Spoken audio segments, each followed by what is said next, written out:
What's up, guys? Vikings week, New York Jets. Another chance for Mike effing White to prove himself.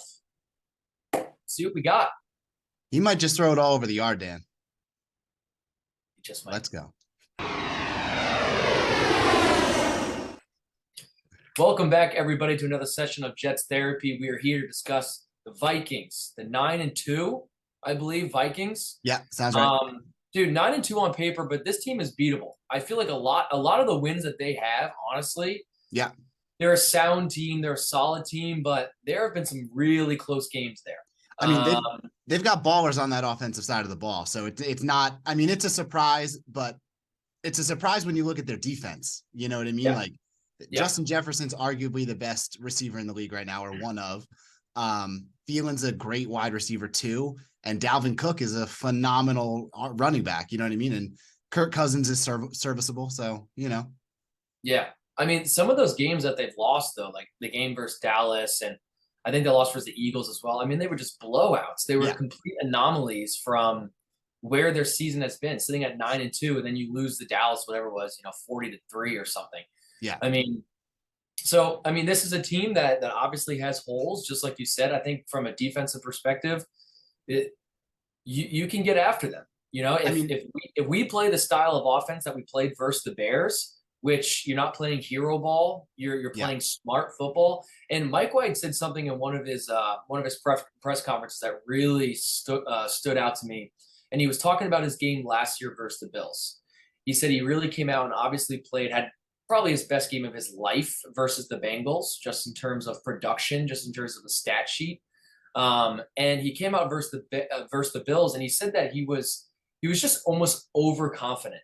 And he was trying to thread in passes where it just wasn't necessary. He was trying to play that type of hero ball. He was trying to be the dude.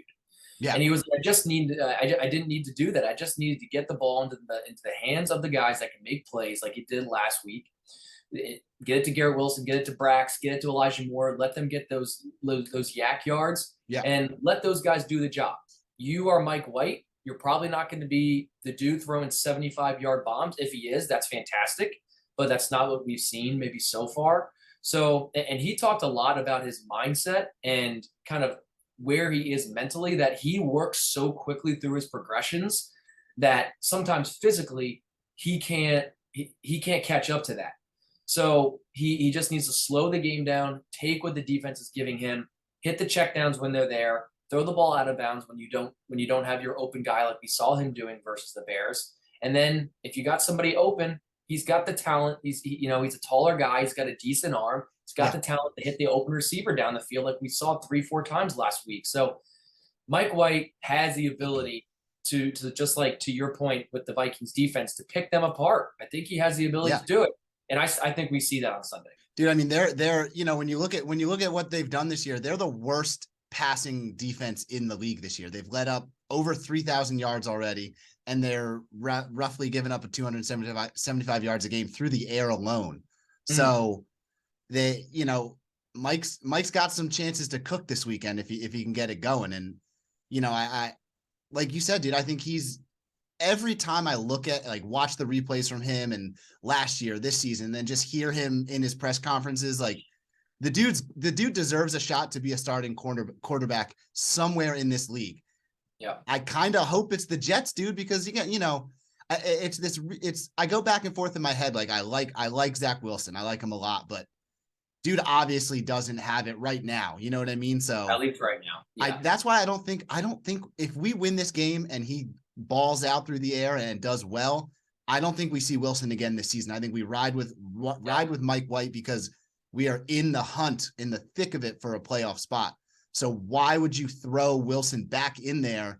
And then if we get out of the playoff hunt, it's Zach Wilson's fault. You know what I mean?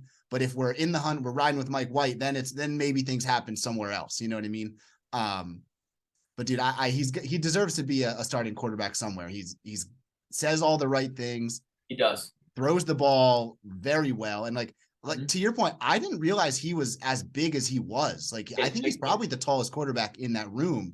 Yeah, he's every bit as big as Flacco. I think he's like 6'3". Yeah. So I mean, obviously Wilson's a little bit, not very much, but a little bit shorter than that. But Yeah, dude, I did not realize how big Mike White was until I saw like some pictures of all of them together. So Yeah. I think again, I think it's another game where we win through the air. We, get that run game going. Who knows if it's going to be Bam? Like we don't know what the running back rotation is going to be. If it's going to be Bam or it's going Well, to be Robinson or what. yeah, So let's talk about that for a second because Michael Carter's probably going to be out. He's right now he's doubtful, yeah, and most likely, I mean, we're not going to see him. So you're probably going to have Ty Johnson, James Robinson, and Bam back there. Who yeah, I like it. I like it, dude. Ty Johnson does good things with his feet. Bam can catch the ball out of the backfield, and James Robinson is that kind of one cut runner that plays more of smash mouth type of ball.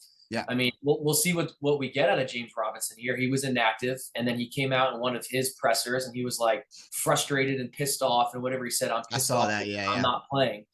And I get it, and he did make kind of an easy comment to make. They didn't bring me here to sit me and not play me. Very true. Well, which is true, but it just seemed like he's taking some time to maybe learn the playbook.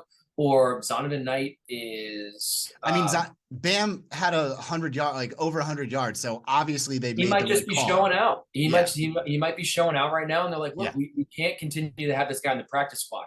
We need to see what he can give us, and he really played well. So if you're going to have James Robinson, Ty Johnson, and Bam, I think that's a great three-headed dragon back there. I think they do really really well. I saw Um, something about the connection between Ty Johnson and Mike White, and I don't know if it's from their time like running the scout offense or what, but like those two just have a connection. I mean, they both seem to go off in games. Mike White was wearing a Ty Johnson shirt Yeah, during his press conference. I mean, and Ty I Johnson don't know gave what him I don't know what the connection is, but obviously there's something. Ty Johnson gave him the Mike Effin White nickname. Like Yeah. when he went off in Cincinnati when Mike White went off, and he scored a touchdown when he played this past weekend. So there's some sort of connection. And you know what?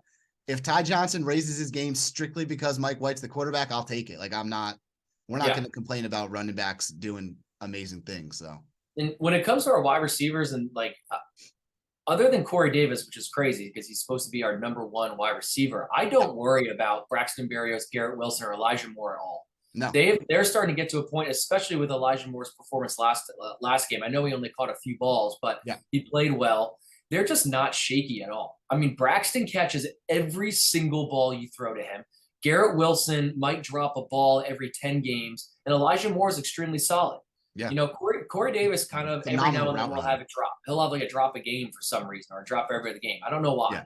but he seems to have a little bit of trouble here and there. But I have no concerns about our wide receiver crew. Right now, I would say that just give Mike White the time in the pocket like we did versus the Bears. We were playing a really beat up Bears defense. Yeah. They are not talented to in any degree. I don't think I can name even two players on their defense really now. So I think that if we're able to protect Mike White, so funny. I don't know what to call him. You can't call him Mike and you can't call him White. Everybody calls him Mike White. Mike White, baby. He's got Mike one of those. White. He's got one of those names where you just say the first and last name every time. You say Mike White every time. I love it. If you give him a little bit of time back there, he has the ability to read the progressions, and he's smart enough, quick enough mentally behind center that I just feel like he's going to find the open guy. He knows where everybody is. He knows where wide receivers are. He knows where Conklin is, Uzama, and he knows where his check down is. And back to my point, I think at the end of last week, he just makes it look easy. It just looks flawless. Like when he hits the open receiver, he does this, he does that. You're just like, man, I feel like he can do that all game. Yeah. And I think we see a lot of that on Sunday.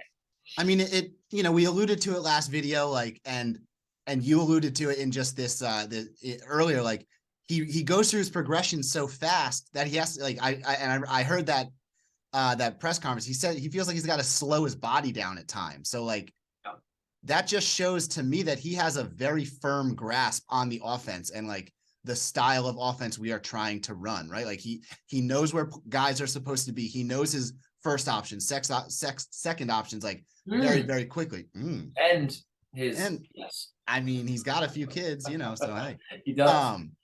But yeah, he knows his options and he knows where to go with the ball. So, I mean, to have that connection that Wilson obviously didn't have yet, and again, I say yet, because we don't know what could happen the end of this season and into next year, but like Yeah, Mike White's got it now. He's got he's it got it right now. now. He's the dude. He's got the whole team on his back. He's got Yeah. everybody who loves him, obviously.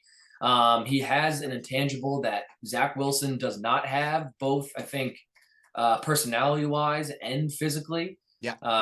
Just in terms of being able to, obviously, Zach Wilson is more of a physically talented quarterback in terms of using his legs and arm talent and stuff like that. But if you can't piece it together, you're not going to play. Yeah. So, and that's what we're seeing. So, I'm excited for this game. I do think the Jets win. I think it's relatively high scoring. I'm going to I go agree. Jets. I'm going to go Jets 27, Vikings 23. Okay. And I think overall you just see kind of a battle back and forth. They're playing in the dome. We're not going to be flirting with the elements. There'll be no wind, Gordon. No wind. No wind. So how can you do poorly when there's no wind? I don't know. So 27-23 Jets. Defense plays well, plays solid. It's tough to contain their offense. I think all game, even though we have seen it. But Jefferson and Hawkinson and this, I mean, we've gone against the Bills, but this Justin Jefferson is arguably the best. We've gone against Tua. We went against Tua and but they were going through some quarterback struggles then. So, we didn't even Tyreek. We didn't even went play against Tyreek. That's what I meant. We went against Hill and Waddle already, and Waddle, but they had some quarterback issues, so the connection wasn't there. So I would say this is probably one of the higher powered offenses we're going against this season right now. That is in stride, ready to go. So it's going to be a great battle between Justin Jefferson and Thielen and versus Sauce and DJ Reed. I'm excited to see how Q and our defensive line goes again. Honestly, I think it's the big question mark for me is, can we contain Dalvin Cook? I think the run game, David Montgomery ran, again, not to knock him, but he ran all over us last weekend. Granted, they didn't have the points to show for it, but I feel like he had a game. So Dalvin Cook. Play well. I think we do. I think we contain him. I'm going to go hot take Dalvin Cook under 50 yards. I'm taking under 50. Yeah, I bet he has I bet he has 44 yards. I'm talking rushing. Okay. We all know that for some ungodly reason, every team that we play is able to hit the check down for 30 yards on 36. I don't know what it is about the Jets and our inability to contain the tight end. Yeah. Those are the two things that I want to see. I think we're going to shut down Dalvin Cook. I think he has 44 yards on the ground. And if we contain the tight end, Hawkinson, we're going to be in good shape because for some reason we just can't do that. And I have a lot of faith in DJ Reed and a lot of faith in Sauce Gardner to shut down those wide receivers and the scheme that Olberg is going to put out there. All right. I'm going a high scoring game as well. I'm going a little bit closer than you. I think we're going to drop over 34-30 is my guess. Is my guess for this prediction. I think we got two high power. Let's call it what it is. Our offense is high power under Mike White, right? We dropped 30 last week, so I think we do 34-30. Hopefully our defense holds them to less than that because they are more than capable. But that would be, if they score 30 points, that would be one of our worst defense performances. I'm a little scared of Justin Jefferson, but I've got confidence in Sauce and DJ Reed. So I agree. Yeah. I love it, dude. All right, everybody. We're going to break it down there. Thank you all so much for tuning in. We will see you after this game. Hopefully we're sitting at 8-4. Unbelievable to be able to say that. And not once did we think that we'd be there. Yeah. 8-4 in a beautiful spot. And just slowly creeping away from the friggin' Patriots. Thank God they lost. I'm happy that they lost. I did not want to see the Patriots win and the Bills lose. I was rooting for the Patriots are kind of right there because we lose the head-to-head versus the Patriots. Yeah, so the further we get away from them, the better. Yep. All right, everybody. JETS. Jets. Yes.